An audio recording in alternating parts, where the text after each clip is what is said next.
Bonjour à toutes et à tous. Si vous le permettez, on va laisser encore quelques petites minutes, juste le temps que les personnes qui sont présentes dans la salle s'installent, enfin qui sont en train d'arriver. En attendant que tout le monde s'installe, je vous remercie tous d'être aussi nombreux pour ces traditionnelles universités d'été. Cette année étant la deuxième année où on découvre aussi bien le présentiel que le distanciel, le figital, c'est un nouveau mot. Hein. Et donc, je vais avoir le plaisir de vous présenter avec mon collègue Lionel Bamboche l'actualité fiscale. Alors, pour nous présenter, Lionel est consultant fiscal chez Infodoc Expert, comme moi-même, et nous avons le plaisir pour certains d'entre vous de vous répondre sur la hotline. Je vous rappelle que la hotline d'Infodoc Expert répond en matière sociale, fiscale et droit des sociétés. Et vous nous avez récemment découvert au cours de la période écoulée sur toutes ces questions qui vous ont préoccupé, à savoir le fonds de solidarité, l'activité partielle, les coûts fixes, et j'en passe. Effectivement, ceci vous a beaucoup occupé, les périodes fiscales également, mais au cours de l'année et sur la hotline, on a eu quelques questions, donc on va essayer de vous traduire tout ça en un laps de temps assez court, somme toute, 1h30, et on espère donc vous revoir très bientôt dans le cadre d'autres manifestations. Donc au niveau de la présentation qu'on va vous faire, au niveau de l'actualité, eh bien, il y en a une en fiscale à laquelle on ne peut pas échapper. C'est tout d'abord la loi de finances rectificative, la première loi de finances rectificative pour 2021, qui est destinée à mettre en œuvre les mesures pour aider les entreprises et les particuliers à sortir de la crise. Nous, pour l'heure et demie qui va arriver, eh bien, dans les mesures qu'on a sélectionnées sur la loi de finances rectificative pour 2021, eh bien, il y a tout d'abord ce dispositif exceptionnel de carry-back que Lionel vous présentera tout à l'heure et qui est un dispositif sur lequel il va falloir s'attarder très rapidement puisqu'on a des dates butoirs, à savoir la fin septembre, pour faire des options, si des options il y a à faire. On verra ça plus en détail. Ensuite, je venais de vous dire que vous aviez eu le plaisir de nous interroger sur les différentes aides Covid. Alors, dans les cadres de Volias fiscale, vous en avez déjà traité certaines, mais quoi qu'il en soit, eh bien, de vous rappeler ce que la loi de finances rectificative de juillet a apporté sur le sujet.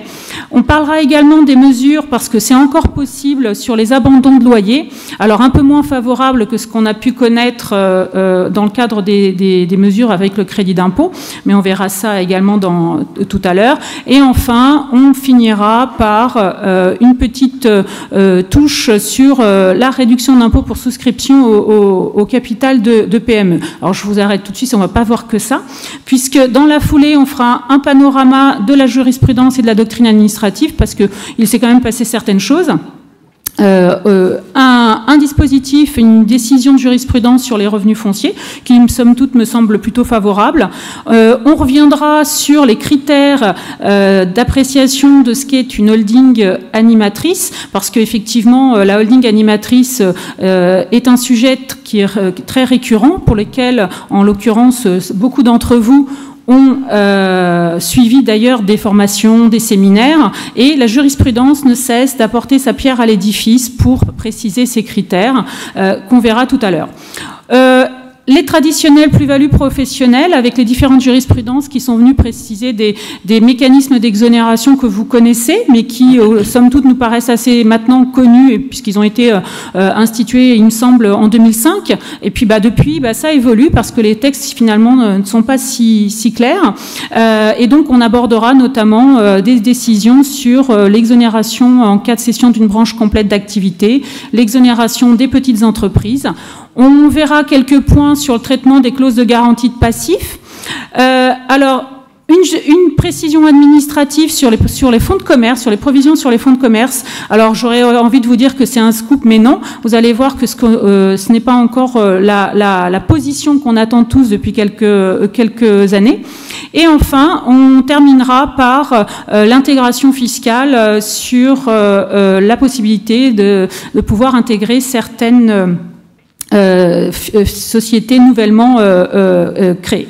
Et enfin, un gros sujet, alors vous allez me dire, pour certains d'entre vous, pour en avoir déjà discuté, que pour l'instant vous n'êtes pas concernés, vous n'avez pas des clients concernés, mais la TVA et le e-commerce, puisque les règles ont changé depuis le 1er juillet, et l'administration fiscale a mis en ligne des commentaires administratifs qui sont soumis à consultation publique pour régir justement ces nouvelles dispositions. Et il va falloir en fait vraiment, certains d'entre vous le font déjà peut-être, appliquent déjà ces dispositions, quoi qu'il en soit, aujourd'hui on a les textes et on va essayer de vous les décortiquer très rapidement, surtout pour savoir quelle est la sémantique et puis les termes employés par l'administration fiscale pour en parler.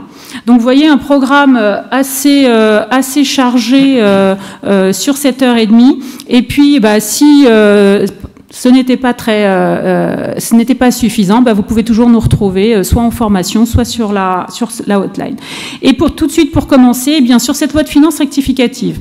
Je vous ai déjà tout dit, à part effectivement que c'est une loi estivale. Ça faisait un petit moment qu'on n'avait pas eu une petite loi estivale fiscale.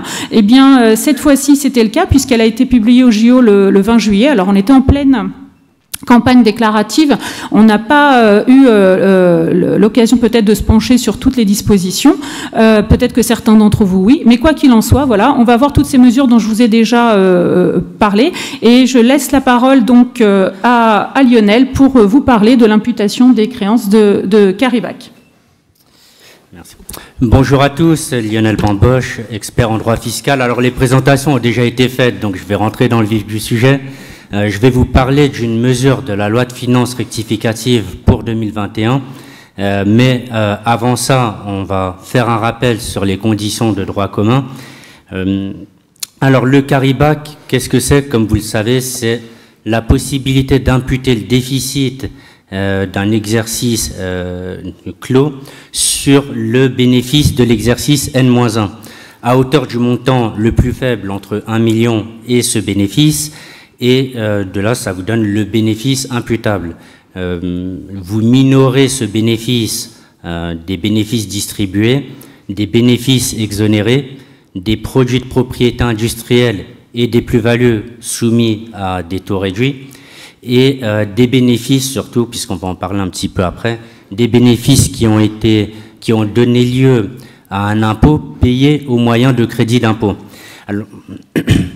Alors, dans le dispositif de droit commun prévu par l'article 220 quinquies du Code général des impôts, puisque c'est bien à cet article que c'est codifié, il est possible d'imputer le déficit sur le bénéfice N-1. Une fois qu'on a notre créance, vous pouvez utiliser cette créance pour le calcul de l'impôt sur les sociétés des 5 exercices suivants. Donc ça, c'est la règle. Il existe une seule exception pour les procédures collectives, uniquement. Conciliation, redressement, sauvegarde. Ça, c'est le dispositif de droit commun. Alors, vous savez qu'en marge de ces mesures, vous aviez la 3e loi de finances rectificative pour 2020 qui avait prévu la possibilité de rembourser de manière anticipée pour toutes les entreprises les stocks de créances non imputées de 2015 à 2019. Et ce stock de créances a pu être, la demande de remboursement a pu être faite au 19 mai 2021. Et pour la créance de report en arrière de l'exercice clos en 2020, c'était le lendemain de la clôture. Alors, ça nous amène au slide suivante. Alors, je fais un petit aparté. L'administration fiscale admet sur tolérance qu'après cette période de 5 ans, vous puissiez, au lieu de vous faire rembourser la créance de Caribac, non encore imputée, que vous puissiez prendre cette créance et l'utiliser pour payer vos impôts professionnels, tels que la taxe sur les salaires, la TVA même. Donc ça, c'est prévu au BOI-REC-Pro -10-20-30. Voilà, si vous voulez le retrouver, c'est ici que ça figure. Sur Ami Google, ça marche très bien quand on donne les références, faut le savoir. Puisque c'est toujours un petit... Avant, on savait s'en souvenir de ces références du BOFIP, là, on sait moins. Je te remercie, Lionel. Donc, quoi qu'il en soit, aujourd'hui, pour tous ces mesures de remboursement anticipé des créances de Caribac, c'était dans le droit commun, mais c'est terminé. Il n'existe plus. Si vous l'avez fait, très bien. Par contre, dans le dispositif, il me semble qu'on va voir après, de remboursement anticipé, là, ce dispositif ne s'applique plus dans le cadre du report exceptionnel. Donc, c'est ce que Lionel va nous dire juste après. Tout à fait. Alors, ce qui nous amène à la slide suivante, et surtout à la mesure de la loi de finances rectificative pour 2021. La loi de finances rectificative pour 2021 a prévu la possibilité de reporter le déficit au titre du premier exercice clos entre le 30 juin 2020 et le 30 juin 2021, non pas sur le bénéfice de l'année N-1, mais sur les bénéfices des 3 derniers exercices clos. Et ce, sans plafonnement. C'est-à-dire que vous n'avez pas le plafonnement de 1 million d'euros qui s'applique habituellement. C'est vraiment sans plafonnement. Seulement, la partie du déficit au titre d'un exercice clos en 2020 qui a déjà fait l'objet d'un report en arrière de déficit, comme on va le voir un petit peu après, on va perdre une partie du déficit qu'on pourra imputer. Voilà, je vais le reformuler de cette manière. Alors, comme je viens de le dire, c'est pour les exercices clos du 30 juin 2020 au 30 juin 2021. C'est le premier exercice déficitaire uniquement durant cette période. Et concernant les modalités d'option, alors elles sont somme toute très classiques. On retrouve ce qui se fait déjà habituellement en matière de Caribac, c'est-à-dire que vous avez l'administration fiscale a récemment précisé que il fallait souscrire une 2058A, donc vous cochez la case ZL comme d'habitude, si vous êtes au réel normal, et si vous êtes au régime réel simplifié, ce sera une 2033B, et là ce sera la case 356, donc ça c'est ce que l'administration fiscale a précisé. Alors elle a également précisé que si une liasse, ce qui est le cas pour un certain nombre d'entreprises, a déjà été déposée, ce serait une liasse rectificative, bien sûr, qui devrait être adressée. Alors, elle a exigé que alors je vais essayer de faire très vite, on a peu de temps. Elle a également exigé que les modalités de calcul du Caribac soient précisées. D'où une 2039 qui devrait être jointe aux liasses rectificatives.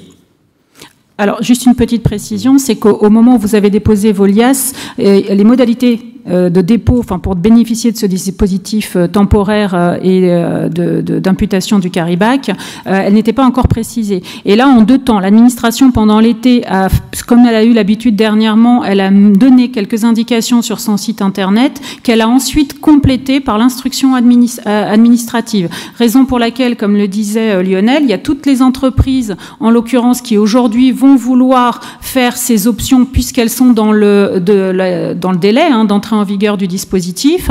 Et puis, il va y avoir celles qui ont déjà, comme vous l'avez fait, déposé les liasses et qui vont vouloir rectifier parce qu'elles vont vouloir bénéficier de ce dispositif. Et là, dans ce cas-là, il va falloir faire une déclaration rectificative. La problématique qu'on a sur ce dispositif, et vous avez dû en entendre parler, eh bien, c'est qu'il va falloir le faire avant la fin septembre. Est-ce que je me trompe, Lionel ? C'est exactement ça, c'est avant la fin septembre, donc le timing est assez serré. Alors, on va poursuivre sur un exemple, après les principes, on va passer à un exemple. Excuse-moi, je te coupe encore une fois, je suis désolée, je suis bavarde. C'est juste parce que je vois certains d'entre vous, enfin pas beaucoup, mais sachez que les slides seront mis à de votre disposition, donc pas la peine de faire des photos, vous les aurez ensuite en vous connectant sur l'espace où vous êtes inscrit aux universités d'été. Parfait. Voilà. Alors, si on prend l'exemple d'une entreprise qui clôture son exercice au 31 décembre de chaque année, donc pour un exercice 2020, comme on se l'est dit, qui constate un déficit de 4 millions d'euros, qui, en 2019, constate un bénéfice de 2 millions d'euros, en 2018, subit un déficit de 1 million d'euros, pour lequel elle a opté pour le report en arrière des déficits. Et en 2017, elle a un exercice bénéficiaire également de 2 millions d'euros. Alors, sur cette slide, on est sur les conditions de droit commun. C'est-à-dire qu'il y a un certain nombre d'entreprises, comme vous l'a souligné Olga, qui vont adresser des déclarations rectificatives parce qu'elles ont auparavant appliqué les conditions de droit commun. En appliquant les conditions de droit commun, comme ce qu'on peut voir dans cette slide, la société en 2020 a subi un déficit de 4 millions d'euros qu'elle a imputé sur l'exercice N-1, donc l'exercice 2019, à hauteur du montant le plus faible, comme on se l'est dit, entre le bénéfice de millions et 1 million d'euros, donc 1 million d'euros de bénéfices imputables. En 2018, bon, elle a fait la même chose sur l'exercice 2017. Alors c'est important parce que ça nous amène à la slide suivante concernant la mesure issue de la loi de finances rectificative pour 2021. La société en 2020 a son déficit de 4 millions d'euros, mais elle a épuisé dans les conditions de droit commun un déficit à hauteur de 1 million. Donc ce qui lui reste, il lui reste 3 millions au final à imputer. Et par conséquent, elle a 3 millions à imputer sur les exercices bénéficiaires des 3 derniers exercices clos, 2017, 2018, 2019, et donc elle impute 2 millions sur 2019 et 1 million restant sur 2017.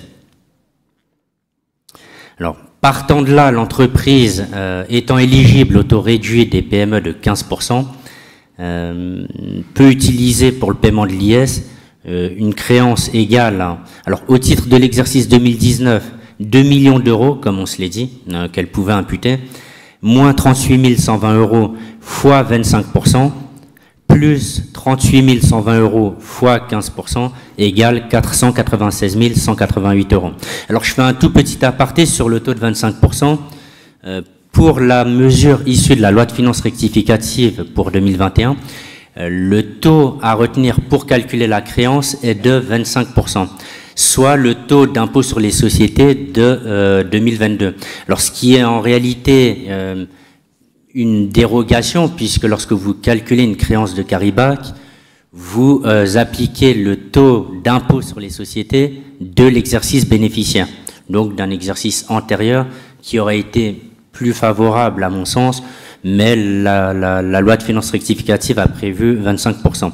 Alors, sur le même modèle de calcul, pour 2017, on a 1 million d'euros moins 38 120 euros, fois 25%, plus 38 120 euros fois 15%, ce qui nous donne 246 188 euros.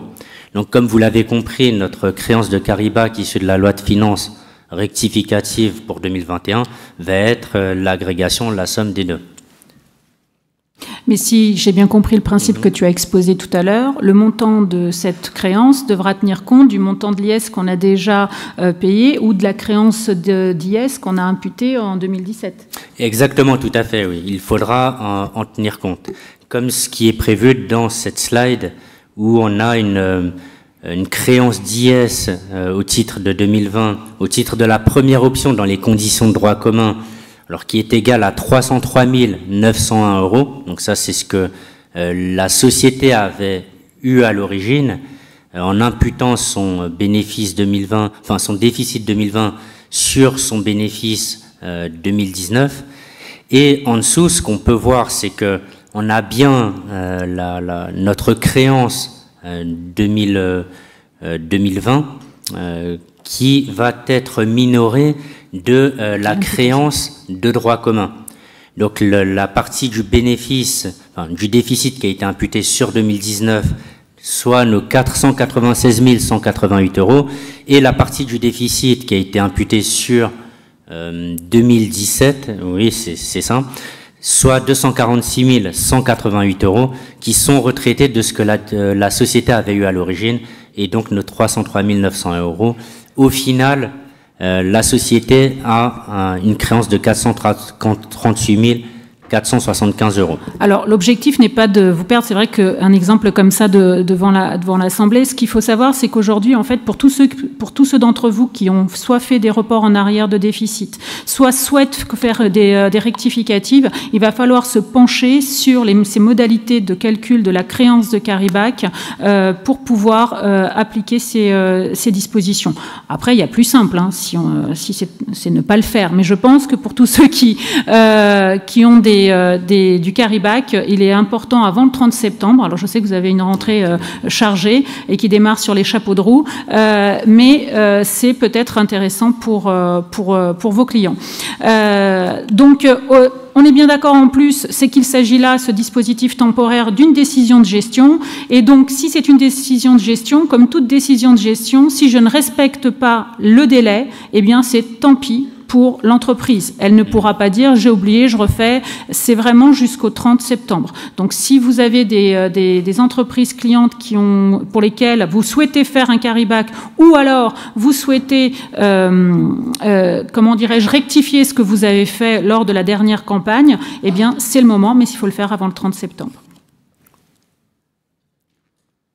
Alors, on conclut le thème sur le carry-back avec un jugement du tribunal administratif de Paris du 26 janvier 2021.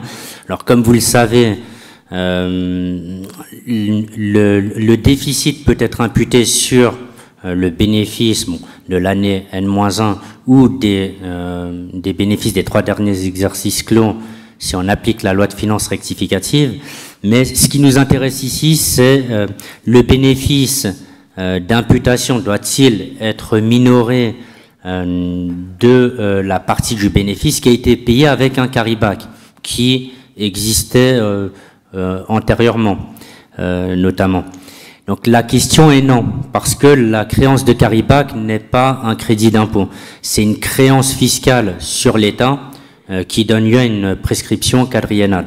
Donc le bénéfice d'imputation, en clair, n'a pas à être minoré du bénéfice qui a été payé au moyen d'un carry-back.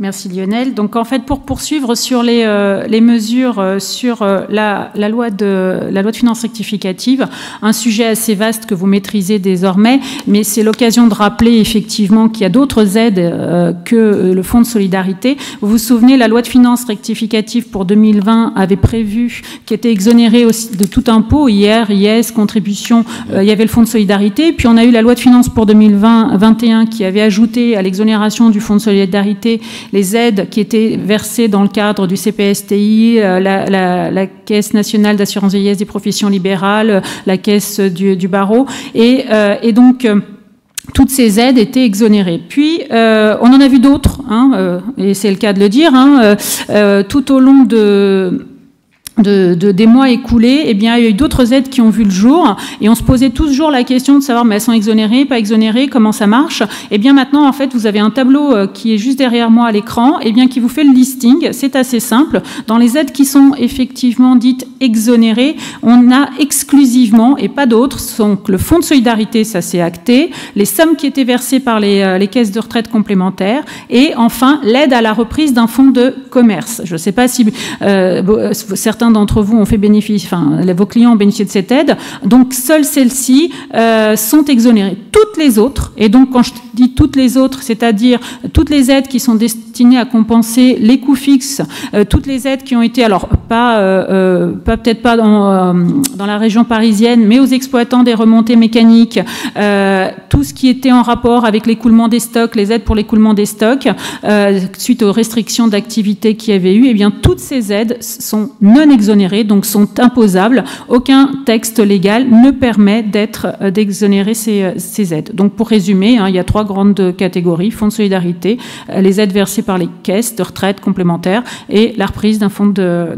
commerce. Au niveau de ce qui est venu ajouter la loi de finances rectificative, eh bien, ils vous disent que c'est l'entrée en vigueur, c'est pour les aides perçues à compter de l'année 2020 ou des exercices clos depuis le 1er janvier 2021, pardonnez-moi. Alors, sauf pour l'aide à la reprise d'un fonds de commerce où il fallait un décret qui, à ce jour, en fait, j'ai pas réussi à le trouver. Bon, si effectivement il m'avait échappé, quoi qu'il en soit, l'aide au titre de la reprise d'un fonds de commerce, elle est censée être exonérée, mais il nous fallait un décret. Ensuite vient un autre sujet, les abandons de créances de loyer.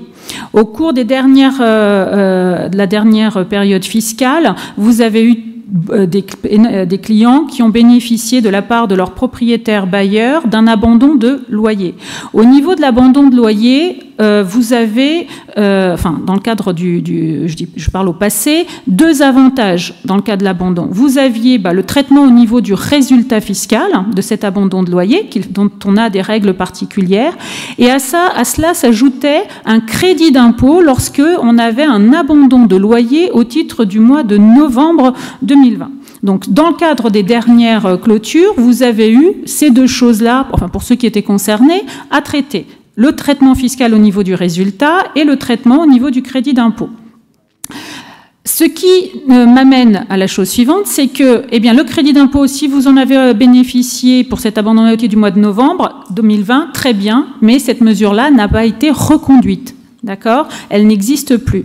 En revanche, la règle d'abandonner son loyer et au niveau du résultat fiscal, de bénéficier d'un avantage dans la prise en compte, celle-ci est maintenue. Pourquoi ? Parce qu'initialement, vous aviez à renoncer au loyer d'une entreprise locataire. Alors, je vous passe les dates intermédiaires. Aujourd'hui, avant la loi de finances rectificative, les renonciations au loyer par un propriétaire bailleur au profit de son locataire entre le 15 avril et le 30 juin 2021 devait, au niveau de la détermination du résultat fiscal, obéir à certaines règles.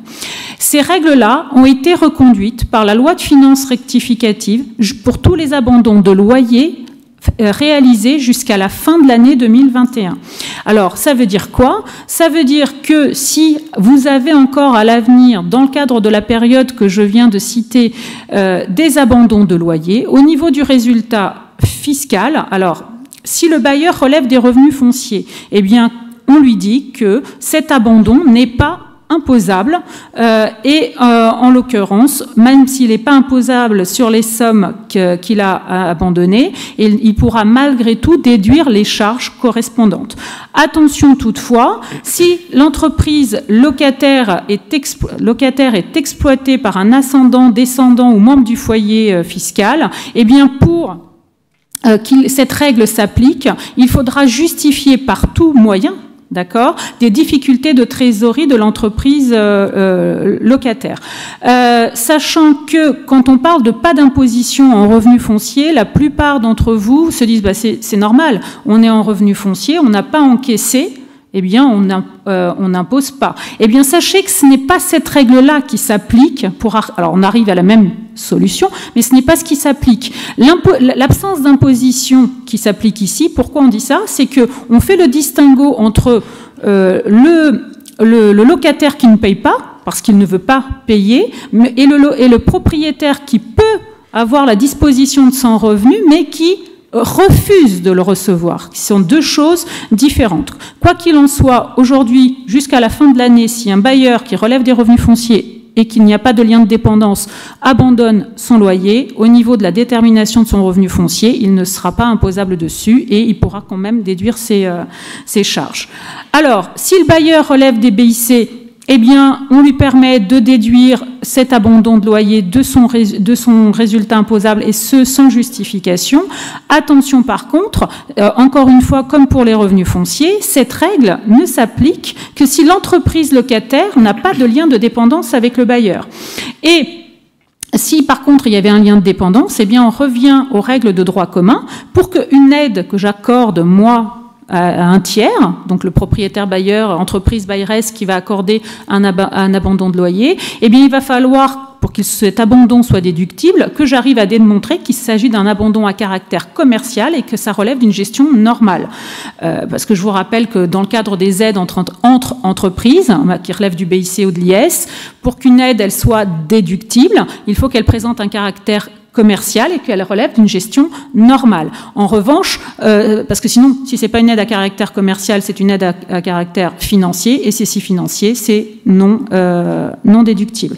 La question qu'on a eue très régulièrement sur la hotline et pour laquelle on a une jurisprudence isolée, c'était par rapport à la notion de lien de dépendance, comme dans le cas où pour beaucoup de vos clients, vous avez le propriétaire bailleur et l'entreprise locataire qui ont les mêmes associés. Alors, il y a une jurisprudence isolée qu'on dit qu'il n'y a pas de lien de dépendance dans ce cas-là. C'est une cour administrative d'appel dont j'ai oublié le nom de la ville. Elle existe, mais c'est un sujet qui est revenu de manière récurrente et là-dessus, donc une seule jurisprudence qui serait en notre faveur. Et enfin, on a exactement la même chose pour les bailleurs qui relèvent des BNC, qui ne sont pas imposés s'ils abandonnent le propriétaire bailleur qui relève des BNC qui abandonne son loyer, et malgré tout, on lui maintient la déductibilité de la charge correspondante. Donc ce dispositif-là, eh bien, pour la loi de finances rectificative 2021, donc ces règles de détermination du résultat, sont maintenues pour les abandons de créances de loyer consentis jusqu'au 31 décembre 2021. Alors, vous allez voir que si en fonction des documentations que vous avez peut-être eues sur ce sujet, les BNC n'apparaissaient pas dans le cadre de la loi de finances rectificative. C'est un renvoi de texte législatif, c'est par renvoi de texte législatif qu'on y arrive. Et pour finir sur une petite mesure dans la loi de finances rectificative, je dis bien mesure fiscale, parce qu'il y en a d'autres, et notamment, je laisse mes collègues en social vous parler de PEPA, parce que c'était une disposition, je sais que vous êtes tous friands et plein d'interrogations sur le sujet, donc ce seront eux qui vous en parleront, soit aujourd'hui, soit jeudi, soit demain, je ne me rappelle plus exactement. Donc sur la souscription au capital de PME, sincèrement, on voit de moins en moins de questions sur ce sujet-là, sur la hotline, depuis qu'il n'y a que la réduction d'impôt sur le revenu qui s'applique et non plus la réduction d'ISF comme on avait avant. Alors aujourd'hui, si vous souscrivez au capital d'une PME, quand un contribuable décide de souscrire au capital d'une PME, eh bien, il a le droit à un avantage fiscal. Et cet avantage fiscal, cette réduction d'impôt, dont le montant est de 18% du montant des versements effectués avec un plafond en fonction de la situation familiale, eh bien, il a beaucoup évolué au cours du temps. Parce qu'il a passé de 18 à 25%, mais uniquement pour les versements, par exemple, en 2020, entre le 10 août et le 31 décembre 2020. Pourquoi? Eh bien, tout simplement parce qu'il nous fallait un décret. Il nous fallait un décret pour fixer l'entrée en vigueur de ce texte, parce que pour dire que ce texte était conforme à l'Union européenne, il était approuvé par l'Union européenne. La loi de finances pour 2021 a reconduit ce taux majoré et il nous fallait un décret. Et donc aujourd'hui, pour 2021, s'il y avait des souscriptions, eh bien sachez que toute souscription entre le 1er janvier 2021 et le 9 mai 2021, eh bien on était revenu à 18. Alors qu'en 2020, en fin d'année, on était à 25. Ensuite, entre le 9 mai 2021 et le 31 décembre 2021, on revient à 25, puisque le décret a été publié donc le 6 mai, et avec un JO publié, c'était le JO je crois que du 8, donc le lendemain, 9 mai. Et la loi de finances rectificative vous dit on va anticiper le fait qu'on veut reconduire ce dispositif à 25%, eh bien on le proroge jusqu'au 31 décembre 2022, mais encore une fois, il nous faut le décret parce qu'il nous faut l'autorisation de la Commission européenne. Donc en fonction, ça fait plus de lignes dans la 2042, quand on a les personnes qui sont concernées, et puis en fonction, on met les versements dans les lignes correspondantes. Donc juste une petite piqûre de rappel pour vous garder ça dans votre esprit. Sur le panorama de la jurisprudence, eh bien, pareil, je vous parlais de 2042, un sujet et une jurisprudence qui peut être intéressante, c'est en matière de revenus fonciers. Vous savez qu'en matière de revenus fonciers, de plein droit, en principe, Lorsque le contribuable réalise un revenu, un loyer qui a des loyers bruts qui sont inférieurs à 15 000 €, il devrait être au microfoncier. Alors le microfoncier, donc une fois qu'on est en dessous de 15 000 € de loyer, on met 15 000, enfin le montant de son loyer dans les lignes correspondantes de la déclaration 2042, et l'administration fiscale applique elle-même un abattement de 30%, et cet abattement est censé représenter les charges liées au bien. Mais le contribuable, s'il ne veut, même en étant de plein droit au micro parce qu'il a moins de 15 000 €, il a la possibilité d'opter pour le réel. Pour opter pour le réel, ça veut dire qu'il fait une 2044, hein, donc en l'occurrence, eh bien c'est cette déclaration, c'est le dépôt de la 2044 qui va valoir option, et s'il opte, alors qu'il est censé être de plein droit au micro, eh bien il est au réel pendant 3 ans, et cette option, elle est irrévocable pendant 3 ans. La seule chose qui s'est passée, qui était posée comme question, c'était qu'est-ce qui se passe si, en l'occurrence, je n'ai pas fait cette option au moment du dépôt de ma déclaration, parce que et qu'on s'aperçoit qu'il aurait été préférable d'être au réel et de créer des déficits. Eh bien, c'est pas trop tard, puisque cette option pour le régime réel, eh bien, je peux quand même le faire en faisant une réclamation. Et puisque j'ai toujours la possibilité de le faire, hein, c'est ce que vous dit la Cour administrative d'appel de Marseille en février. Et ça veut dire que si aujourd'hui vous aperceviez que le client avait fait ça tout seul et que finalement il aurait été plus intéressant, on peut arguer de cette jurisprudence pour tenter pour être au réel.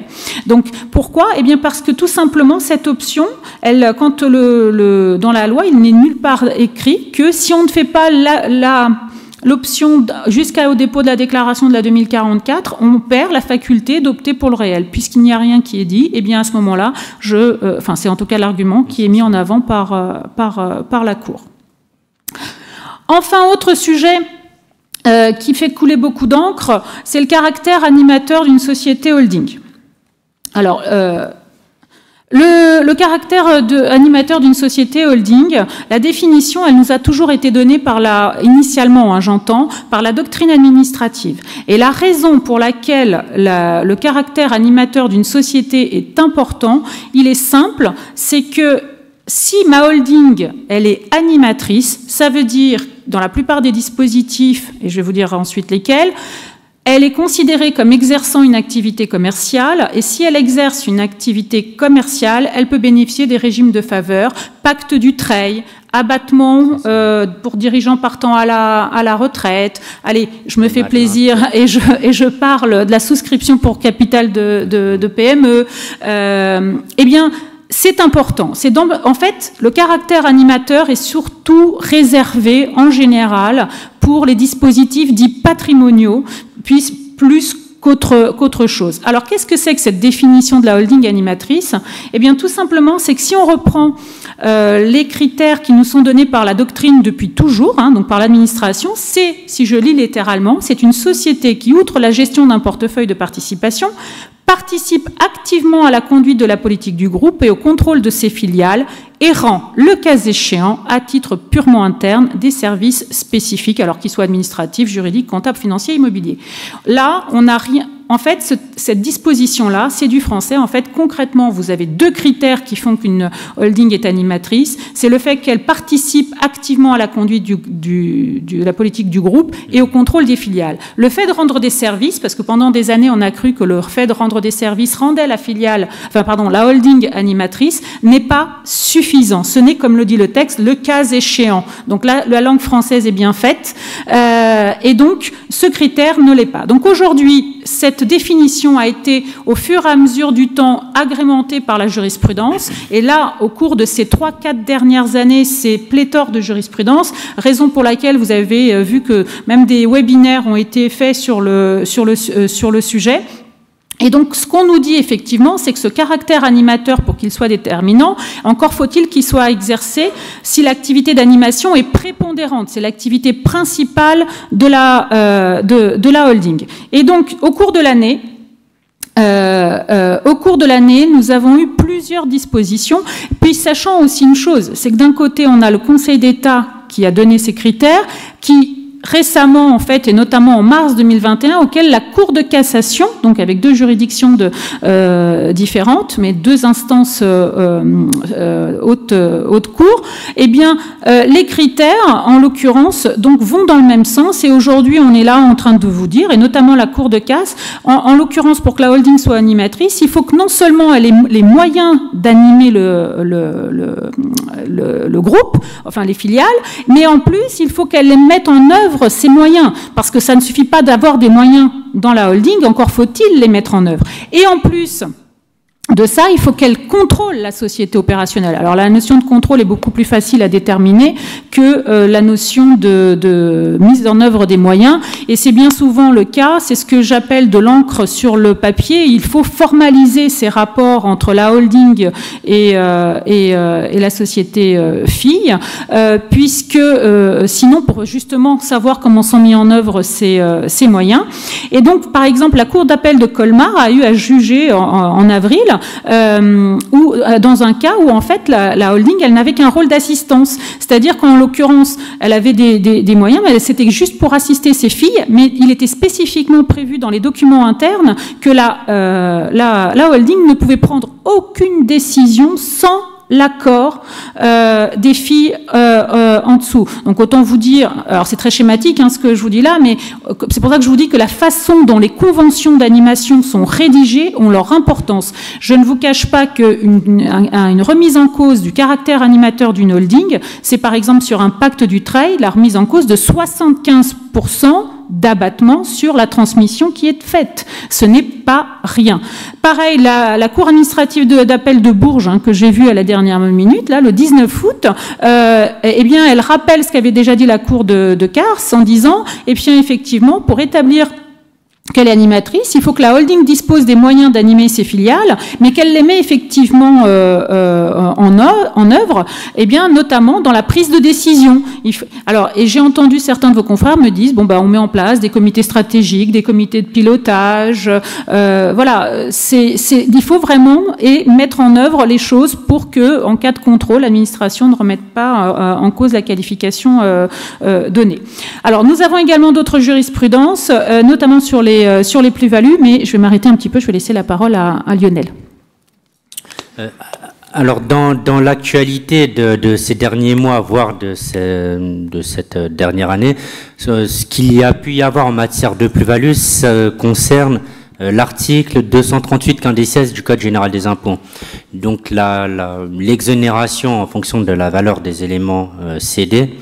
Donc, pour qui les entreprises à l'IR ou à l'IS, alors c'est à mon sens un élément qui est très très important, puisque parmi les dispositifs d'exonération de plus-value, c'est le seul qui s'applique aux sociétés soumises à l'impôt sur les sociétés. Donc, il est important de le retenir. Tous les autres ne concernent que des contribuables soumis à l'impôt sur le revenu. Alors, les opérations concernées, cession à titre gratuit ou onéreux, d'une entreprise, une entreprise individuelle, d'une branche complète d'activité, à entendre comme en matière de fusion et assimilé, donc l'ensemble des éléments d'actifs et de passifs qui constituent une branche autonome de l'entreprise, capable de fonctionner toute seule, voilà, en somme c'est ça. Et une dernière catégorie, la cession de l'intégralité des parts d'une société de personnes, une société soumise à l'IR, puisque comme vous le savez, des parts d'une société à l'IR dans laquelle le contribuable exerce son activité professionnelle sont considérées comme des actifs professionnels. Et par conséquent, lorsque vous cédez ces actifs, ceci relève du régime des plus-values professionnelles. Donc c'est l'article 151 nonies du CGI. Au passage. Alors, les conditions, c'est ce qui nous intéresse le plus ici. Il faut avoir exercé l'activité pendant au moins 5 années à titre professionnel. Donc ça, ce n'est pas la condition qui va le plus nous intéresser aujourd'hui. C'est surtout celle-ci, l'absence de lien de dépendance entre cédant et cessionnaire. Alors, à la date de la cession, ou durant les 3 années suivant la cession. Et ça, c'est prévu au grand 4 de l'article 238 quindices du CGI, si vous voulez le retrouver. Alors ça nous amène à la slide suivante, Alors, on passe aux modalités de calcul avant de voir réellement un éclairage sur la condition tenant à l'absence de lien de dépendance. Les modalités de calcul, alors pour faire simple, vous cédez votre activité pour moins de 300 000 euros, la plus-value est intégralement exonérée d'impôt sur le revenu ou d'impôt sur les sociétés et de prélèvements sociaux. Entre 300 000 euros et 500 000 euros de valeur, de prix de cession, c'est une exonération partielle. Alors c'est un taux d'exonération plus exactement. Alors j'essaie de faire très vite. Le montant de votre plus-value exonérée est obtenu en appliquant à votre plus-value le rapport suivant, c'est-à-dire que vous prenez au numérateur 500 000 euros moins votre prix de cession et vous divisez par au dénominateur 200 000 euros. Donc ça vous donne votre plus-value exonérée et vous retraitez du montant de votre plus-value ce montant de plus-value exonéré, ce qui vous donne votre montant de plus-value imposable.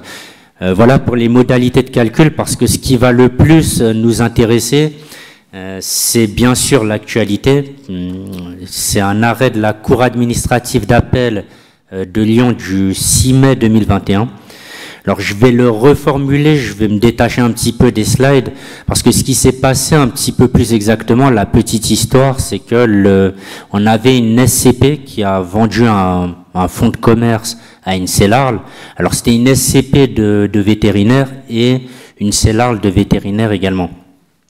Donc la SCP vend son fonds de commerce, son activité, elle prétend au régime d'exonération de plus-value. À la date de la cession, il n'y a pas de lien entre cédant et cessionnaire et les associés de la SCP ne sont pas des associés majoritaires de la CELARL. Donc jusque-là, tout va bien, sauf que après 3 jours après la cession de l'activité, un des associés de la SCP se porte acquéreur majoritaire et co-gérant de la CELARL. Donc il y a eu un débat avec l'administration fiscale, parce que la SCP disait au juge et à l'administration, pour faire court, que il n'y a pas de lien entre cédant et cessionnaire, puisque la SCP n'exerce pas de fonction de direction dans la CELARL et n'a pas non plus de part dans la CELARL. Sauf que l'article, au grand 4, prévoit qu'un des associés de la CELARL ou un de ses dirigeants ne doit pas, à la date de la cession ou les 3 années suivant la cession, détenir la majorité des parts de la société acheteuse, ni exercer des fonctions de direction. Or, 3 jours après la cession, c'est bien ce qui s'est passé. Et par conséquent, la chute est que l'exonération a été remise en cause. Donc, si je comprends bien, faire attention aux liens capitalistiques après la cession, quelle qu'elle soit, parce que l'exonération peut être remise en cause. Non, la SCP, elle a vendu le fonds. Exactement. Oui, la clientèle. Oui, peut-être qu'il y a une... Où ça? C'est pas grave, je vais vérifier après, merci. Donc...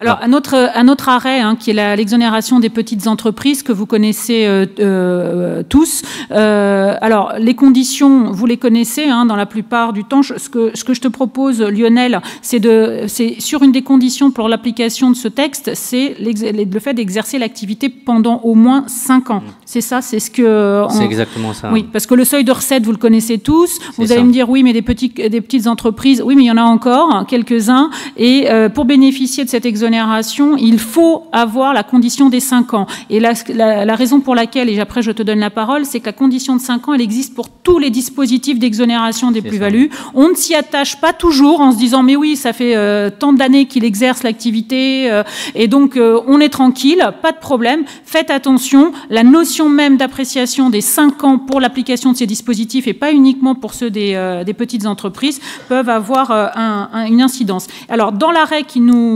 de la Cour administrative d'appel de Nantes, si Lionel, il disait quoi exactement sur ce délai de 5 ans? Alors sur le délai de 5 ans, comme on vient de le souligner à l'instant, il faut l'exercice durant 5 ans à titre professionnel.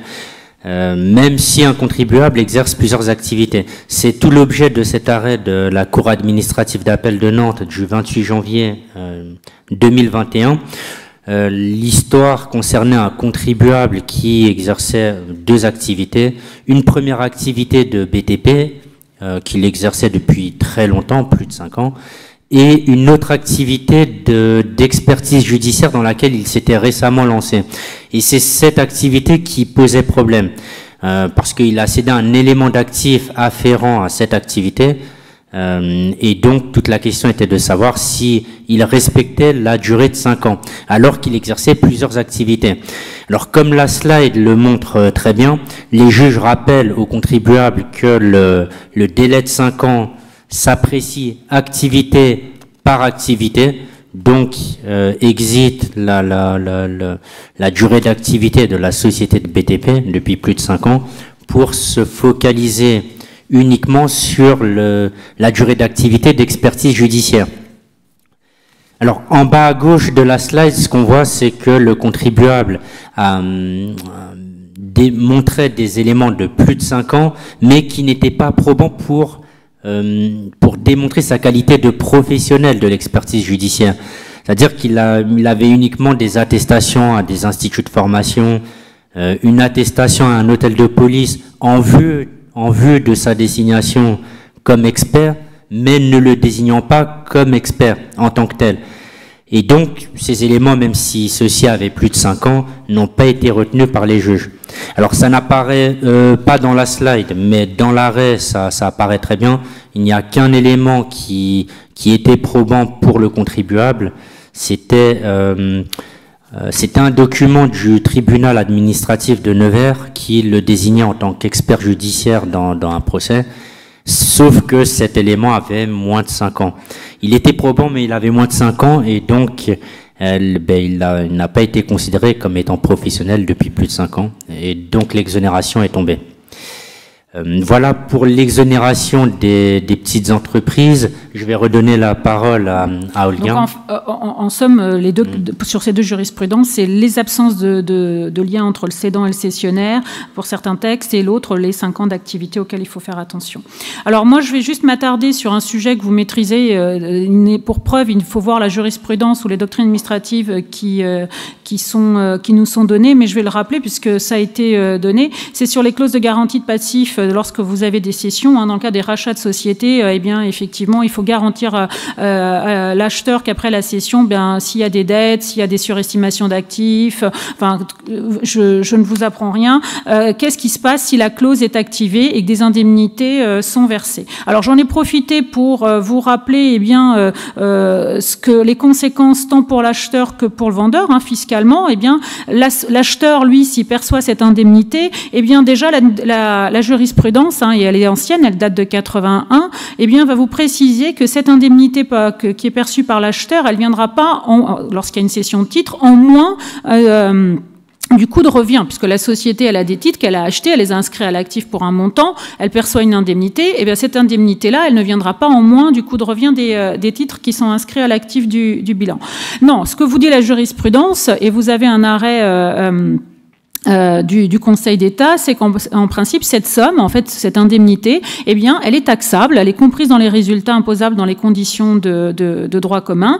Et la seule chose qui nous avait déjà été dite dans une ancienne jurisprudence, c'est que cette somme qui est perçue par l'acheteur, pour la taxation, l'imposition de cette somme pourrait être écartée si, effectivement, l'indemnité qui est versée, elle est versée au profit de la société, directement au profit de la société qui est cédée. Eh bien, juste pour compenser une charge qui serait, elle, non déductible. En l'occurrence, là, c'était un redressement d'IS. Eh bien, ce principe qui est assez ancien, puisqu'il est 82, vous allez voir, il a été confirmé cette année par une réponse ministérielle dans un autre cas.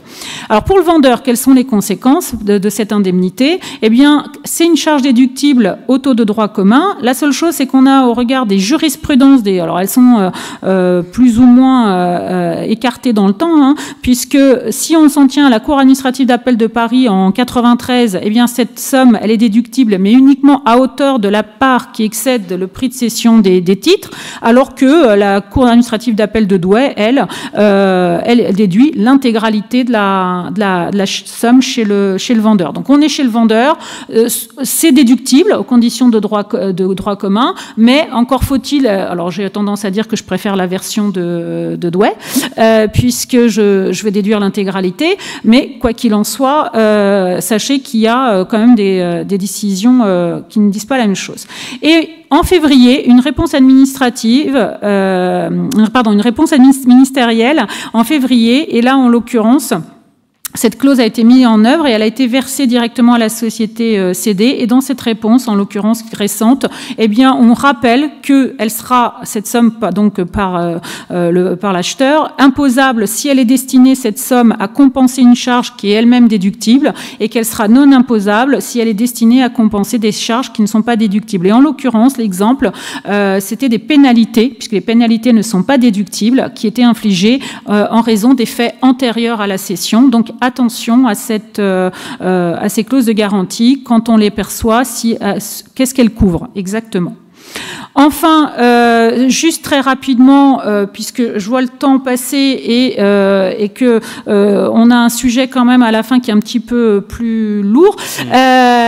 Donc juste très rapidement, vous savez qu'il y a quelque temps, on nous a parlé, on a changé comptablement, et ça, vous êtes les grands spécialistes, les règles sur le fonds commercial et autres, et que depuis, on n'a toujours pas de position de l'administration fiscale sur le traitement de ces nouvelles dispositions. Donc quand il y a eu une mise à jour de la doctrine, lors de des commentaires sur les réévaluations libres, parce que je vous rappelle qu'il y a eu des dispositions pour neutraliser justement les conséquences des réévaluations libres, ils en ont profité pour nous rappeler la doctrine administrative, et bien sûr la déductibilité, le fait de pouvoir constater des dépréciations, mais sur le fonds de commerce. Alors, Lionel, si je me souviens bien, aujourd'hui, dans les règles telles qu'on les connaissait, dans la jurisprudence, on pouvait constater une dépréciation sur un fonds de commerce, mais il fallait qu'il affecte le fonds de commerce dans son ensemble, et que s'il y avait des éléments individualisés du fonds, c'était possible, mais il fallait que j'arrive à démontrer une diminution importante du chiffre d'affaires et des bénéfices. Qu'est-ce qu'on nous dit aujourd'hui ?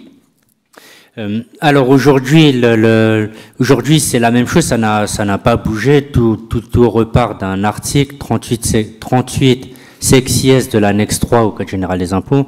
Donc je ne vais pas m'étendre puisque la jurisprudence partant de cet article qui n'est pas très fournie, mais prévoit qu'il est possible, comme on vient de le souligner, de déprécier le fonds de commerce dans son ensemble, à condition que la perte de valeur affecte le fonds de commerce dans son ensemble. La jurisprudence reprise par l'administration fiscale considère qu'il est possible de déprécier un élément séparé du fonds de commerce à 3 conditions, alors qu'il soit individualisable, qu'il soit dissociable, alors ça c'est une condition très importante, si ce n'est la plus importante, et enfin que la dépréciation puisse être justifiée et établie par l'entreprise.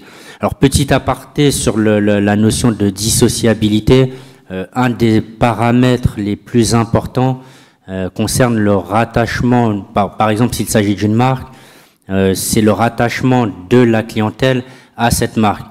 Alors pour illustration, je vais faire vraiment très très court, vous allez mieux comprendre. Vous avez un arrêt de la Cour administrative d'appel de Nantes du 13 février 2020, dans laquelle on avait une société qui a été absorbée par une autre société, donc c'était une fusion, et la société absorbée avait sa propre marque, avec sa clientèle, l'absorbante également avait une marque préexistante. Donc la petite histoire, c'est que après la fusion, la société absorbante a arrêté d'exploiter la marque de la société absorbée. Le chiffre d'affaires a chuté, bien évidemment, et l'absorbante a cherché à déprécier cette marque. Et donc les juges, comme l'administration, lui ont répondu que non.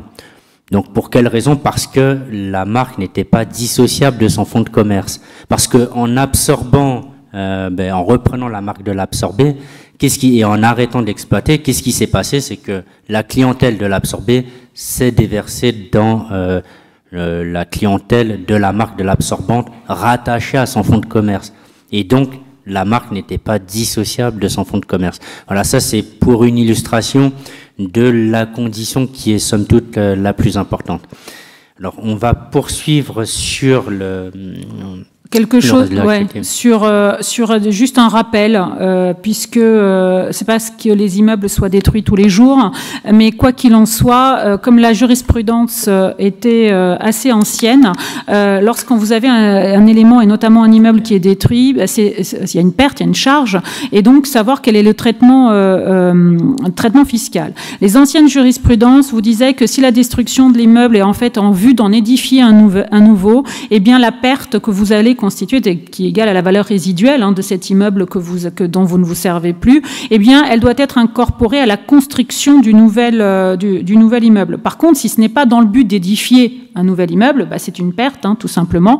Et aujourd'hui, cette jurisprudence, ces jurisprudences anciennes, eh bien, dans le cadre du BOFIP, font l'objet de reprises, ce qui permet d'acter des principes qu'on connaissait déjà, mais c'est toujours bien que ce soit écrit par l'administration et pas uniquement par des anciennes jurisprudences. Donc voilà, tout simplement pour dire, voilà, il y a un immeuble qui est détruit, même si on a acheté et qu'il y avait un immeuble et qu'on le détruit pour construire autre chose, eh bien, si cette valeur résiduelle, cette perte, soit je l'incorpore pas, selon que je vais édifier un nouvel immeuble ou pas. Toujours pour poursuivre en matière d'actualité, toujours sur l'intégration fiscale. Vous savez que, en principe, pour pouvoir intégrer une fille et qu'elle fasse partie du groupe, eh bien, il y a une condition, c'est qu'il faut que je détienne directement ou indirectement 95% du capital de la fille, et ce, de manière continue au cours de l'exercice. Ce qui voulait dire, en application de cette règle, que si toute société nouvellement acquise, je ne pouvais l'intégrer au mieux qu'au titre de l'exercice suivant, celui de l'acquisition. Ça, c'était pour les sociétés nouvellement acquises. On avait une exception à cette règle, c'était notamment lorsqu'il y avait des cessions de filiales ou d'apports de titres de filiales qui étaient réalisés le premier jour de l'exercice, puisque je vous rappelle qu'il faut que la mère et les filles aient les mêmes dates d'ouverture d'exercice. Eh bien, ça voulait dire quoi? Si je cédais ma fille pour qu'elle intègre un nouveau groupe, eh bien, la filiale, elle sort d'un groupe et entre simultanément dans un autre groupe, ou dans un groupe qui, lui, était préexistant, ou dans un nouveau, sans période intercalaire, et l'administration fiscale, là, admettait effectivement que cette société-là, qui faisait partie d'un nouveau groupe, soit intégrée tout de suite, sans attendre l'exercice suivant. Eh bien, cette tolérance, l'administration fiscale, en mars, elle l'a étendue, puisqu'elle vous dit qu'il est possible désormais de constituer un groupe avec une société acquise ou nouvellement détenue à 95%, puisque c'est la condition, au premier jour de l'exercice, et ce, dès l'exercice d'acquisition. Et en plus, on a la possibilité d'intégrer cette nouvelle filiale, même si, qu'elle soit dans l'intégration avant ou qu'elle ne l'ait pas été avant d'intégrer ce nouveau groupe. Donc ça va donner plus de souplesse en permettant d'intégrer des nouvelles sociétés. Alors, pour finir, sur un sujet, et c'est ce que je vous disais tout à l'heure en introduction, c'est la TVA, et notamment la TVA et le e-commerce. En matière de vente, de livraison de biens, on a des règles de territorialité qu'on connaît, et puis dans les rapports avec les particuliers, les non-assujettis, on a des règles particulières, des dérogations lorsqu'on fait des ventes à distance. J'ai laissé volontairement dans les slides le VPC, les ventes par correspondance, c'est tellement... Maintenant, pourquoi? Parce qu'avec les nouvelles règles dont on va parler ensemble sur les ventes par Internet. Et donc, dans le cas des ventes à distance, jusqu'à présent, lorsqu'un assujetti, c'était quoi une vente à distance? Eh bien, c'était tout simplement un échange intracommunautaire. uniquement, c'est-à-dire un échange intracommunautaire. C'était soit de la France vers un assujetti français qui vendait à un particulier allemand, soit une entreprise allemande qui vendait à un particulier français.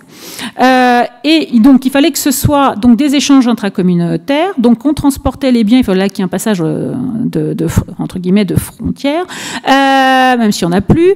Et dans ce cas-là, qu'est-ce qui se passait? Eh bien là, vous aviez un régime différent selon chaque État de l'Union européenne. Et il fallait faire un suivi par État. Pourquoi? Parce que on vous disait, attention, où est-ce que je paye la TVA? Parce qu'il y a une chose dont on est sûr dans les ventes à distance, dans les ventes avec les particuliers, c'est que celui qui est redevable auprès de l'administration de la TVA, c'est l'entreprise. Donc, mais le tout, c'est de savoir où est-ce que je la paye, cette TVA. Où est-ce que l'entreprise paye la TVA? Est-ce que je facture de la TVA française ou est-ce que je vais facturer de la TVA dans un autre État? Et si je facturais de la TVA d'un autre État, il fallait que je m'identifie dans cet autre État pour payer la TVA, pour respecter toutes mes obligations déclaratives correspondantes. Et ça changeait d'un pays à un autre. Et donc, on en était au régime que vous avez dû suivre là jusqu'au 1er juillet 2020, de dire, eh bien, si la taxation se fait dans l'état de consommation du bien, autrement dit, dans l'état où se trouve le particulier consommateur. Par contre, et dans ce cas-là, on vous disait, attention, il y a un régime qui était le régime des ventes à distance, si dès lors que les sommes n'excédaient pas un certain montant. C'est-à-dire que si je dépassais, alors on en était en France à combien, Lionel? Je me rappelle plus, 35 000 35 000 euros, tout à fait. Voilà. Si je dépassais 35 000 euros de vente, eh bien, automatiquement, je devais aller payer de la TVA en Allemagne. Oui, effectivement, tout à fait. Si j'étais en dessous, je restais à la TVA française. Et ça, je faisais ça État par État. Donc vous imaginez bien que le suivi était très très important. Ou alors il fallait que j'opte pour être tout le temps, même si j'étais en dessous du seuil, pour aller payer la TVA dans l'autre État. Ceci est terminé, puisque la loi de finances pour 2020, vous allez voir, hein, c'était simple jusqu'à maintenant, ça peut devenir plus compliqué à l'avenir. La loi de finances pour 2020 a transposé en droit interne les nouvelles règles en matière de vente à distance. Et cette transposition devait entrer en vigueur le 1er janvier 2021. La loi de finances pour 2021 reporte, du fait du contexte que nous vivons actuellement, reporte cette entrée en vigueur des ventes à distance, la règle de fiscalité et de territorialité, au 1er juillet 2021. Donc ça veut dire que depuis le 1er juillet 2021, dans le cadre des ventes à distance, selon les règles qu'on va voir ensemble, vous devriez déjà appliquer ce qu'on va voir ensemble. Somme toute, les commentaires de l'administration sur ce sujet viennent d'être publiés le 13 août et sont en consultation publique jusqu'au 13 octobre. Cela veut dire que ces commentaires administratifs, tant qu'ils ne sont pas modifiés, vont être opposables à l'administration fiscale et sont ceux qui s'appliquent aux entreprises. Alors, ce qu'on a souhaité, parce que vous allez découvrir au fur et à mesure de la pratique professionnelle que vous avez, c'est vous parler en fait de la sémantique utilisée par l'administration fiscale. Donc, dans les ventes de biens auprès des particuliers, aujourd'hui, la définition de vente à distance dont je vous ai parlé tout à l'heure, elle n'existe plus en tant que telle. Aujourd'hui, on vous parle de vente à distance intracommunautaire. On vous parle de vente à distance intracommunautaire de biens importés.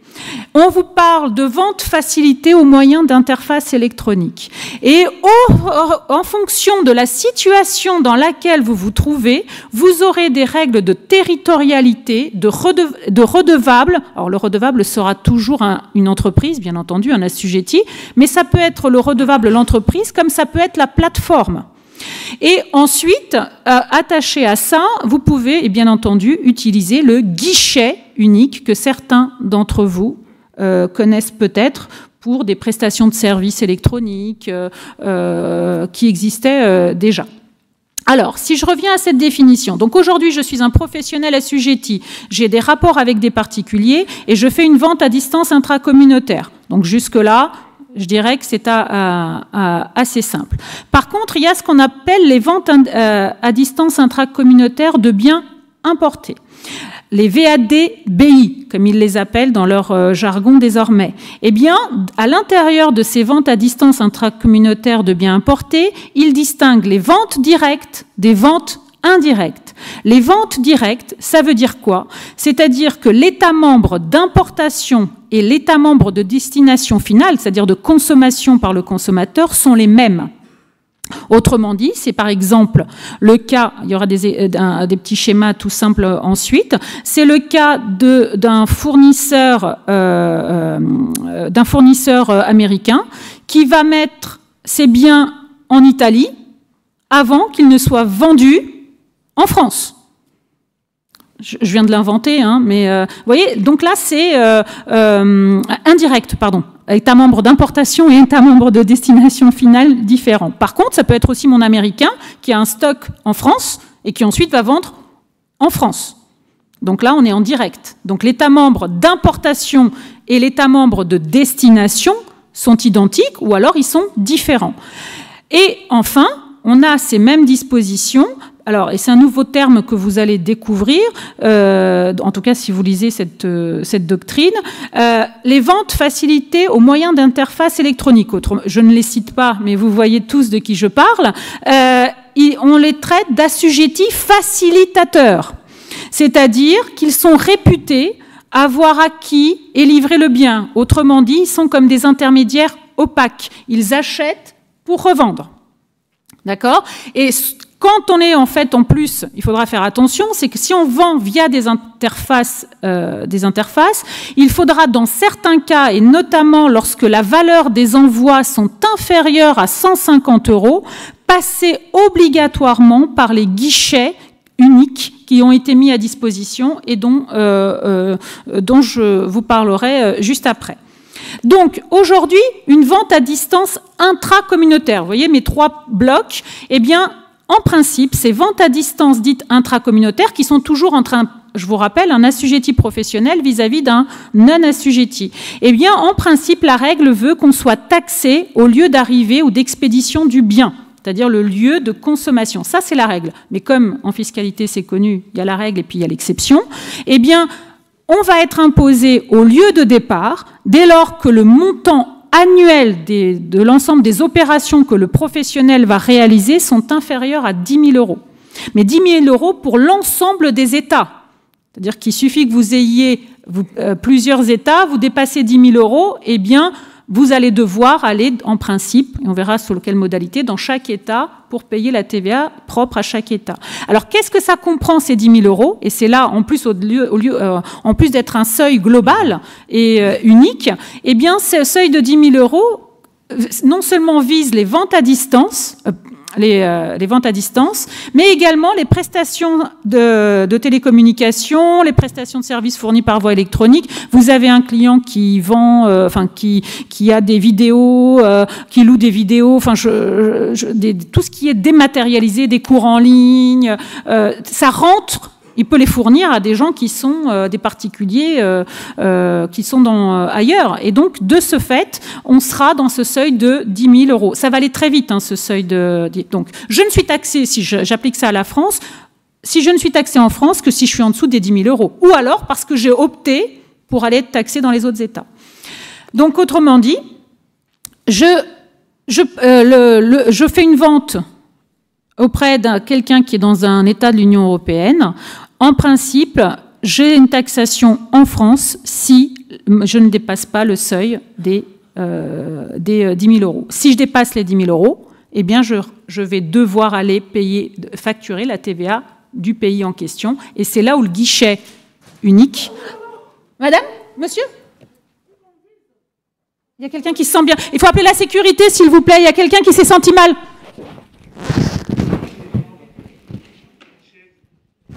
Une chaise.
Excusez-nous.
Alors, attends, je vais prendre une chaise.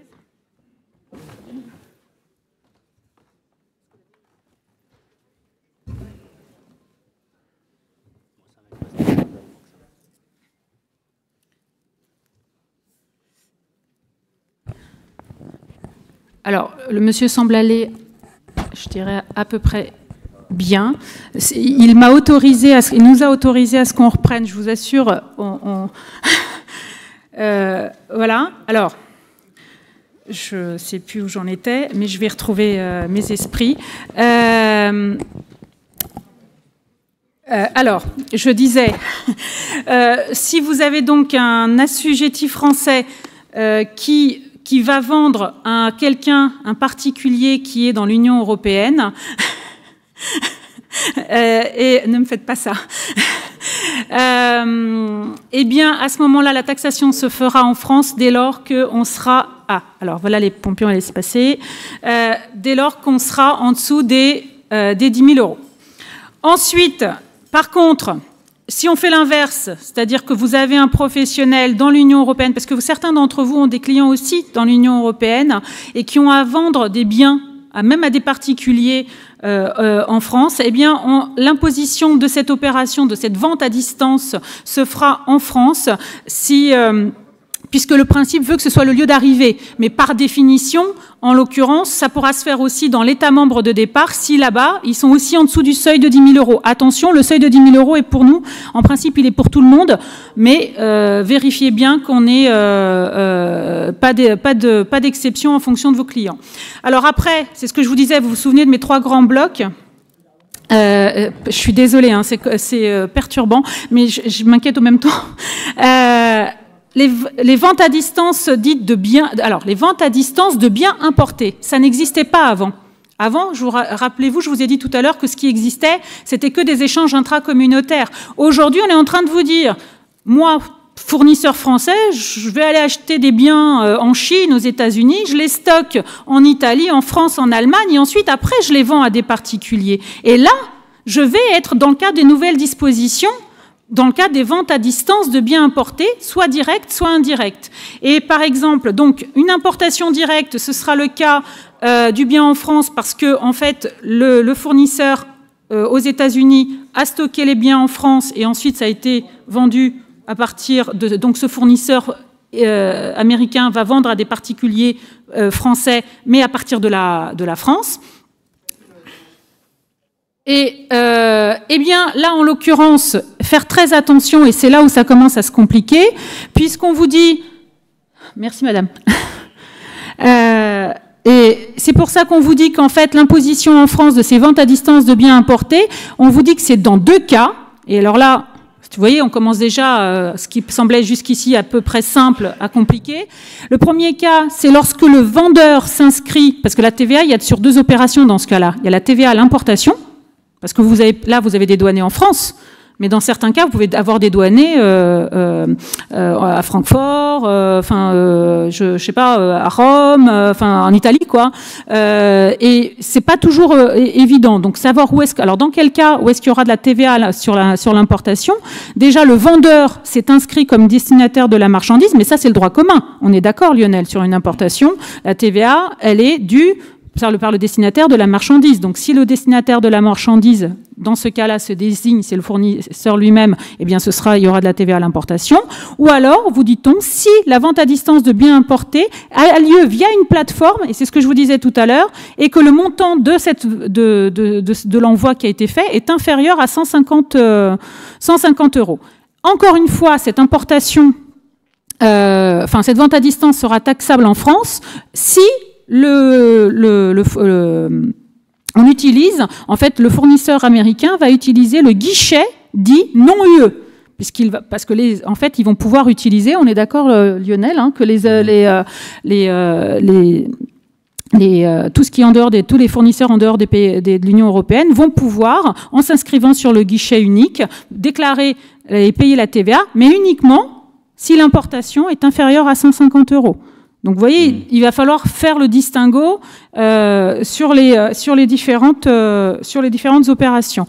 Et enfin, on a les ventes à distance de biens importés indirects, c'est-à-dire que encore le fournisseur aux États-Unis va stocker en Allemagne et ensuite le bien va être vendu à un particulier français. Et bien là, on a une importation indirecte, puisque le bien a été dédouané en Allemagne et ensuite la vente à distance est imposée en France.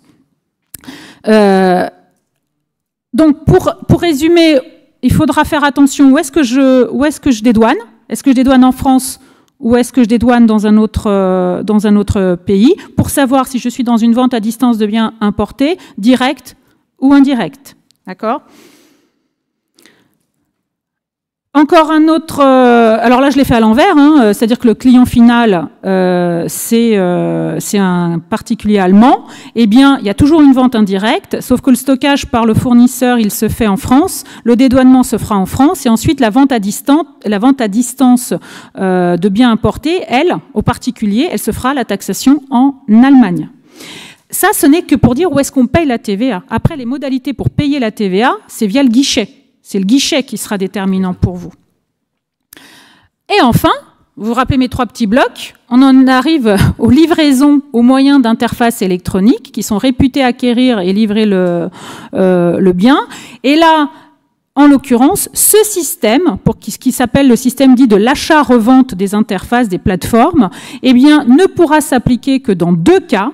Il faudra vendre des biens non importés par des personnes non établies dans l'UE. Alors là, vous allez me dire, mais des ventes de biens non importés, comment est-ce que je peux faire ça? Eh bien, ce sont des biens qui sont situés en France ou dans un autre État membre avant d'être vendus. C'est-à-dire que j'ai un Américain, et surtout, Lionel, tu m'arrêtes si tu vois que parce que c'est très compliqué. Eh bien, c'est bien situé, en l'occurrence l'Américain, il n'est pas établi, c'est ce qu'on vous dit, dans l'Union européenne, mais il va mettre ses biens, il va les situer en France, comme on a vu tout à l'heure, là. D'accord? Et sauf qu'au lieu que là, on est en direct, là, on passe par une plateforme. Donc là, c'est pour ça qu'on dit, c'est des ventes de biens non importés, ils ne sont pas importés, puisqu'ils sont déjà arrivés, le dédouanement, eh bien, ils sont situés en France ou autre avant d'être vendus.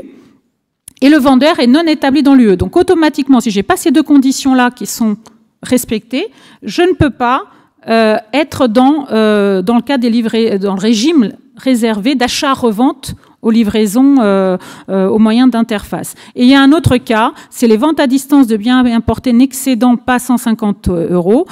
Et donc là, dans ce cadre-là, il faut que la vente réponde à la définition des ventes à distance de biens importés, comme je vous l'ai dit tout à l'heure. Alors c'est pour ça que je vous ai dit, c'est très compliqué. Et on a l'impression qu'on n'est pas concerné, mais je suis sûre que vous avez plein de clients qui achètent de la marchandise, qui l'importent et qui ensuite la revendent à des particuliers et qui aujourd'hui vous allez devoir vous poser la question.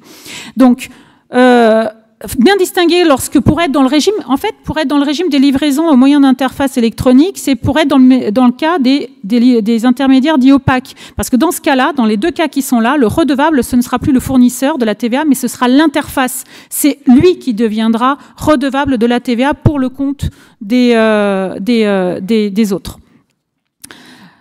Et donc, une livraison, un exemple, une livraison de biens non importés par des personnes non établies dans l'UE.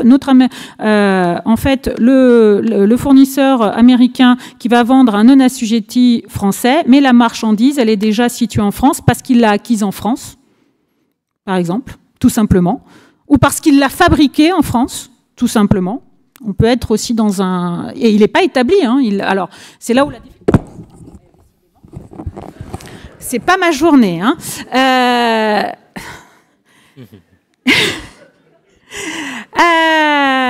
Donc, dans ce cas-là, si on utilise une plateforme, eh bien, en fait, la plateforme, elle est censée réputer avoir acquis et vendu le bien. Elle l'a acquis d'abord et ensuite, elle l'a revendu. Pourtant, à la base, c'est bien un Américain qui est le fournisseur. Et après, vous avez encore un autre cas. En fait, c'est une vente par un fournisseur polonais à un non assujetti français, mais la marchandise était située en Allemagne. Alors, je n'invente rien, je n'aime pas ça en général. Sachez que tous ces exemples ressortent de la doctrine administrative qui a été mise en consultation publique. Et je vous invite, puisque il s'agit d'une consultation publique, si pour ceux qui en font et qui sont clients chez Infodoc Expert, si vous remarquez des couacs, n'hésitez pas à nous en faire part, mais bien entendu avant la limite du 13 octobre. Comme ça, on pourra faire part à l'administration de ce qui ne va pas.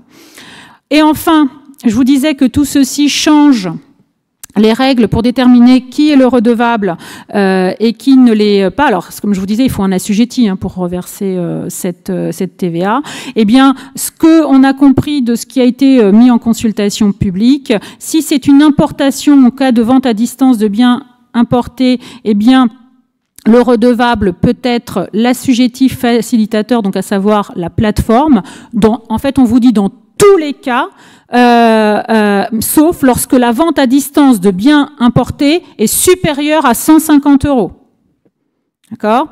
Par contre, si on passe par un schéma d'achat-revente, c'est-à-dire que l'interface achète, eh bien dans tous les cas, c'est elle qui va être redevable, l'assujetti facilitateur, c'est-à-dire vente à distance intracommunautaire si le fournisseur n'est pas établi dans l'UE, vente à distance de biens importés directs si le fournisseur n'est pas établi dans l'UE. En fait, ça a l'air très compliqué, mais vous allez voir, ça rejoint juste le schéma d'avant. Et quand est-ce que c'est pas l'assujetti facilitateur qui est redevable de la TVA, mais c'est le fournisseur ou la personne désignée comme destinataire du bien? Eh bien, c'est le destinataire de la marchandise lorsque les envois sont d'une valeur supérieure à 150 € ou et dans tous les autres et dans le cas d'achat-revente, dans tous les autres cas.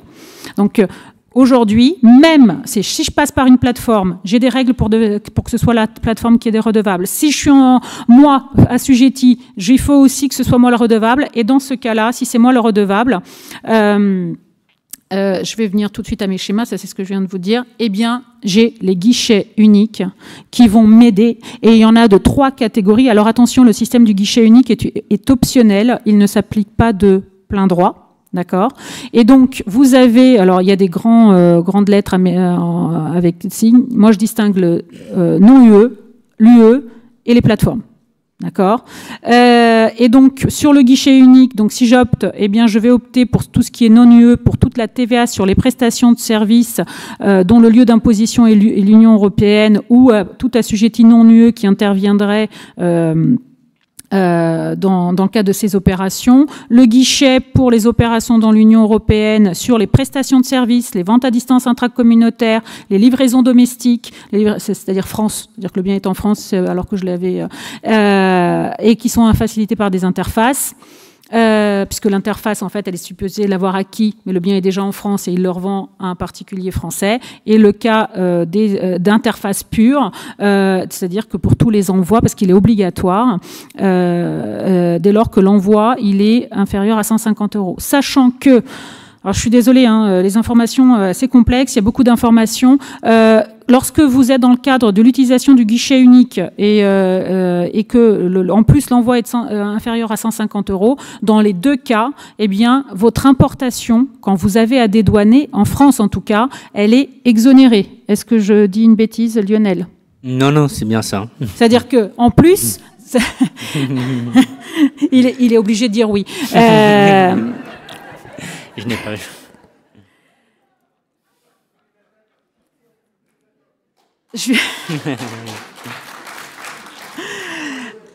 Alors, sachez juste, vous passez par le guichet. Si vous passez par le guichet sur les opérations d'importation, eh bien, d'au plus 150 €, cette opération, on vous dit que c'est trop faible, il n'y aura pas de dédouanement avec TVA à payer, c'est exo. Et donc, s'il y a d'opérations exonérées, on peut, dans certains cas, ne pas avoir de TVA déductible. Alors, donc, en fait, mon objectif, c'était pas de vous noyer. En plus, c'était pas toujours facile d'avoir perdu le fil. J'en suis désolée. Mais c'est ce que j'ai finalement réussi à faire. Retenez juste que, même si on a l'impression que sur le régime des ventes à distance, vous n'êtes pas concerné, si vous pouvez l'être, et que pour vous faciliter la vie, ces guichets vous permettront de déclarer, de payer la TVA, de tout faire via le guichet. Juste comme ça, pour que je me rende compte, et j'aurais l'impression qu'on me fait une hola, est-ce que certains utilisaient déjà, en levant la main, le régime des prestations de services, les guichets pour les prestations de services? Eh ben pour tous ceux-là, qu'il n'y en a pas beaucoup, c'est ce que je disais. Eh ben vous connaissez déjà et a priori vous allez continuer. Sachez que ce guichet unique est ouvert depuis le 22 avril 2021, qu'il faut créer son espace à partir de votre espace professionnel sur impôts.gouv.fr. Si vous avez déjà un compte, il est déjà activé. Si vous n'en avez pas, il faut l'activer. En plus, sachant que, en fonction que vous faites des ventes, des importations ou que vous êtes dans le cadre de l'Union européenne, les obligations sont soit trimestrielles, soit mensuelles. Donc c'est très compliqué. N'hésitez pas à aller voir ça de près. Et comme je vous dis, sinon, il vous reste à nous appeler en nous disant « La dame, elle nous a dit des choses, on n'a rien compris ». Lionel, pour finir, comme ça je vais boire un petit peu. Ah, oui. Alors,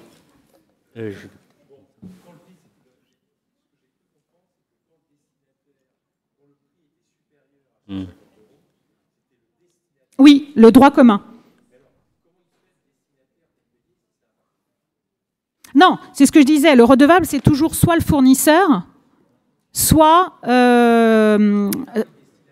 Oui, le destinataire de la marchandise, mais celui qui a fait en fonction importation ou pas importation. Sinon, c'est toujours ce que je vous disais, le fournisseur. Merci beaucoup pour tous ceux qui sont en train de partir. Ah, pardon. Alors, la question du monsieur disait, quand on est au-dessus des 150 €, je comprends que c'est celui qui doit la TVA, c'est le destinataire. Or, le destinataire de la marchandise, selon qu'il y a eu importation ou pas, c'est le redevable, enfin le fournisseur ou l'interface. D'accord? Si c'est en dessous de 150 €, c'est l'interface. Et si c'est au-dessus, c'est toujours le destinataire de la marchandise, à savoir le fournisseur. C'est normal. Vous ne pouvez pas demander à un particulier de reverser la TVA, à l'administration fiscale. Est-ce que c'était ça, monsieur Régent? Sinon, vous me rappelez. Alors, pour finir sur l'exigibilité, c'est pas mal comme jurisprudence, vous allez voir, vu tous les retards en matière administrative, ça peut aider pour ne pas avoir à payer un petit peu de TVA. C'est ça, Lionel?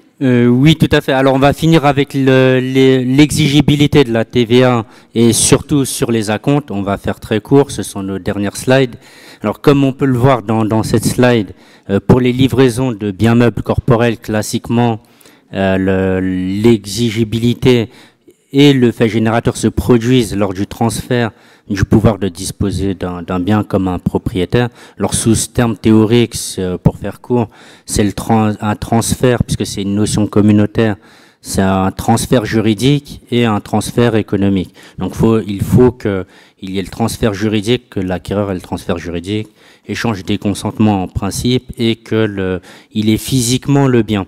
Alors nous, ce qui nous intéresse, On va faire court, ce sont les prestations de services. En principe, la TVA est exigible selon le Code général des impôts sur l'encaissement du prix et notamment des acomptes. Et ça nous amène à notre dernière slide, sur un arrêt du Conseil d'État du 24 février 2021, dans laquelle une question s'est posée au juge, c'est-à-dire savoir si la TVA est exigible sur un acompte concernant une prestation de service, si on doit payer la TVA, la reverser à l'État, dans le cas dans lequel la prestation relative à cet acompte est déterminée, donc il s'agissait de travaux de construction, mais n'était pas certaine dans la mesure où l'obtention du permis de construire était encore incertaine. Le contribuable n'avait pas été en attente du permis de construire. Et donc la réponse à cette question, est-ce que la TVA est exigible dans ces conditions? C'est non. Pour qu'elle soit exigible, il faut deux conditions. Elles sont claires, il faut que la prestation soit déterminée et que la prestation soit certaine. Or, s'il manque le permis de construire, c'est très difficile. Si je comprends bien. Exactement, tout à fait.